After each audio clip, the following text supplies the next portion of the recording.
इसमें नई चीज़ क्या है भाई? Real Madrid versus Barcelona Spanish super cup final, इसमें नया क्या है? What is new thing? Although अब हमको पता चल चुका है कि भाई रियल मैड्रिड फाइनल में आने वाली है। We are happy as a FC Barcelona fan, I am happy. और सभी बार्सिलोना फैन खुश होंगे क्योंकि भाई एटलेटिको मैड्रिड आती तो वो मज़ा नहीं आता फाइनल खेलने का जो रियल मैड्रिड के साथ आता है। गिवन कि हम हारेंगे जीतेंगे वो तो मैच कैसे खेलेंगे उसके ऊपर है, वो मैड्रिड कैसे खेलेंगी, वो बार्सिलोना कैसे खेलेगी। बट मैं कल की मैच के बारे में बात करना चाहता हूँ, real Madrid versus Atletico Madrid. जो कल गंदी गंदी बातें हुई है पिच के ऊपर, जो गंदी गंदी हरकतें हुई है, जो चोलो सिमियोने ने जो धबधबटी बुलाई है विनीसियस जूनियर की ऐसी तैसी करते, इसका मतलब यह है कि विनीसियस जूनियर के ऊपर कोई भी हावी हो सकता है। पहली बात तो ये। अब कोई मैनेजर आकर आपको कुछ एक दो शब्द बोल देता है तो आपको इग्नोर करना चाहिए, क्योंकि as a Real Madrid player number 7 jersey पहने हुए एक वर्ल्ड क्लास लेवल के प्लेयर हो और आपको ये ट्रेनिंग दी जाती है, आपको ये मेंटल साइकोलॉजिकल ट्रेनिंग दी जाती है कि आपको कैसे प्रेशर को हैंडल करना है। और आप एक मैनेजर ने जो बोला, मैनेजर ने ऐसा बोला कि भाई फ्लोरेंटिनो पेरेस तुझे लात मारकर बाहर निकाल देगा और तू मुझे याद करना। तो उससे भड़क गया विनीसियस जूनियर कि तू मुझे ऐसा कैसे कह सकता है। भाई सही बात है, ऐसा नहीं कह सकता तुझे, बट अब कह दिया तो क्या हो गया। तो अब तू पिच में खेलेगा नहीं, अब तू पिच में से उतर के उसके साथ झगड़ा करेगा, मतलब व्हाट इज दिस।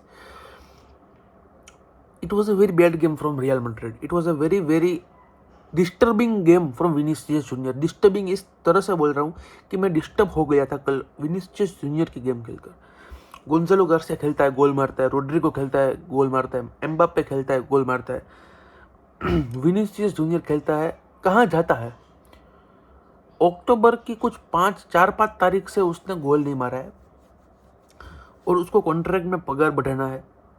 तो एक आधा गोल मार दे, एक आधा असिस्ट दे दे भाई, तो कुछ कर तो दे, गोल कंट्रीब्यूशन कर दे अपना, मतलब कि तो पगार बढ़ाने वाले, मतलब व्हाट इज दिस।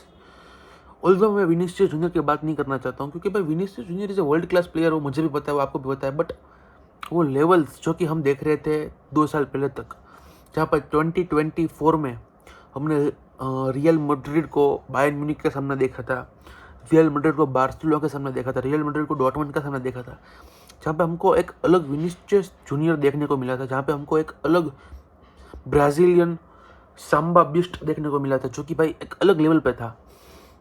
और तब मैं आई वॉज हैप्पी कि भाई हमारा राइवल के पास इतने अच्छे प्लेयर्स हैं, अब हमें भी उस लेवल पे कम्पीट करने का मौका मिलेगा, हम भी उस लेवल पे प्लेयर लाएंगे, हमको हंगर आएगी अंदर से कि हम कुछ करेंगे भाई। बट विनीसियस जूनियर जब से वो रोड्री बलोन डोर जीता है तब से एकदम चुपचाप होकर बैठ गया है।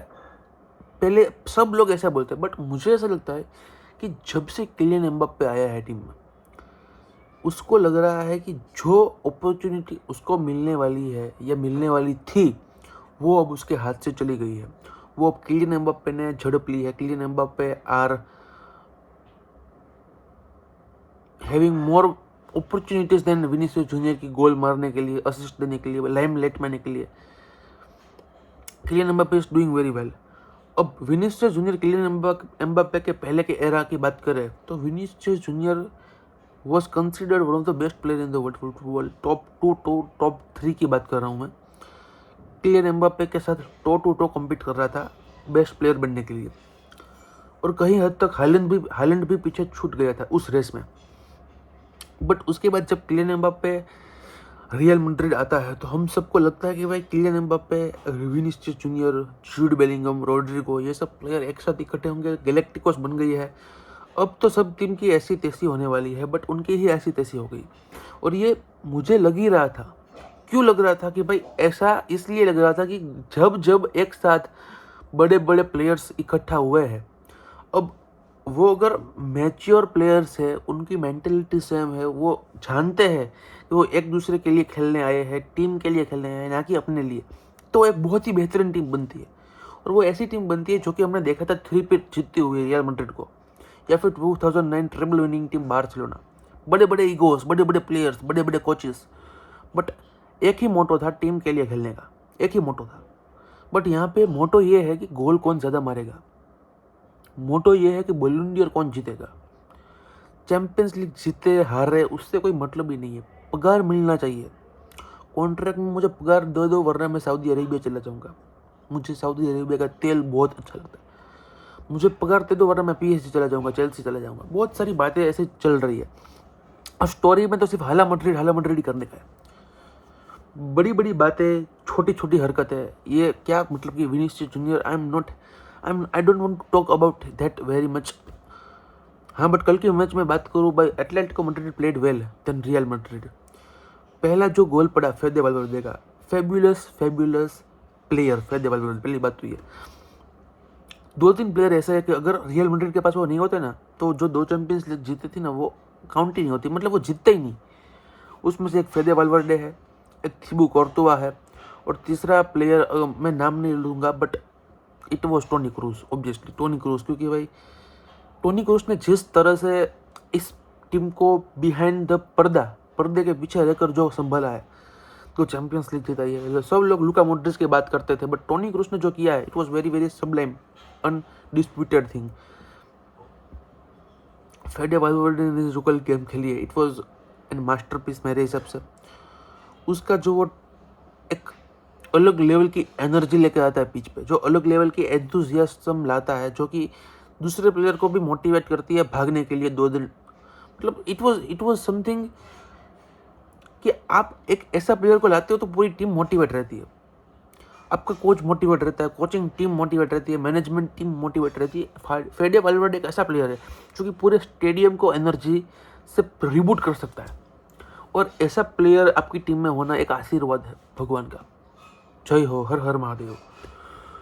फेदे वाल्वेर्डे ने जो पहला गोल मारा जो कि एक रॉकेट बूस्टर गोल था, इट वाज एन सबलाइम गोल, एक फिनिश जो कि कोई गोलकीपर कंप्लीटली सेव नहीं कर सकता है, not even Thibaut Courtois, Alisson, Neuer, Buffon, कोई भी नहीं। तो आई थिंक, और दूसरा जो उसने असिस्ट दिया रोड्रिगो को, मतलब कि वो जो मतलब कि पूरा कल का मैच फेडे वाल्वेर्डे का था, इट वाज फेब्यूलस। एंटोनियो रूडिगर जो कि एक नी इंजरी से बंदा झुझक कर खेल रहा था, उसने भी बहुत अच्छा परफॉर्मेंस दिया, बहुत सारी इंटरसेप्शंस, ब्लॉक्स, क्लियरेंस अच्छे। थिबू कोर्तुआ एज वेल, हर मैच में अच्छा ही खेलता है बंदा, उसके लिए बुरा क्या बोलूँ मैं बेचारे के लिए। And Tchouameni, कामाविंगा, all played good. मुझे सिर्फ विनीसियस जूनियर से एक रिक्वेस्ट करनी कि बेटा तू कुछ अच्छा कर ले, इस टीम में इतना अच्छे प्लेयर्स थे, तेरे लिए जी जान लगा रहे, तू गोल मार दे भाई कदा। But Atletico Madrid played well, they deserve to win, they deserve to at least equalise the goal, और पेनल्टी में अगर वो हार जाते तो it was justified, but they at least deserve the second goal जो कि वो नहीं मार पाए। This all comes after luck factor कि भाई लक कितना है किसी टीम के साथ। बट अब हो गया है समारंभ एल क्लासिको की हाइप बनाने का। एल क्लासिको शनिवार के बाद जब रविवार आएगा तब होगा। किलियन एम्बाप्पे अभी प्लेन में बैठ चुका है, अभी बैठ चुका है और सऊदी अरेबिया के लिए रवाना हो चुका है। We are waiting for him.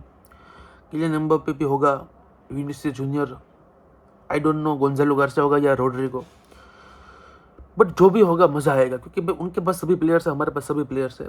इस गेम में खेलने का वही मज़ा है कि भाई सभी प्लेयर सभी टीम के पास हो, जो कि लास्ट सीजन थे सभी प्लेयर सभी टीम के पास, और तब जो जीतता है वो असली सिकंदर कहलाता है। अब यहाँ पे रियल मैड्रिड भी जीत सकती है, अब यहाँ पे फुटबॉल क्लब बार्सिलोना भी जीत सकती है, जिसका दिन होगा वो जीतेगी, बट यहाँ पे मज़ा बहुत आएगा। मिलते हैं नेक्स्ट वीडियो में, तब तक के लिए टेक केयर।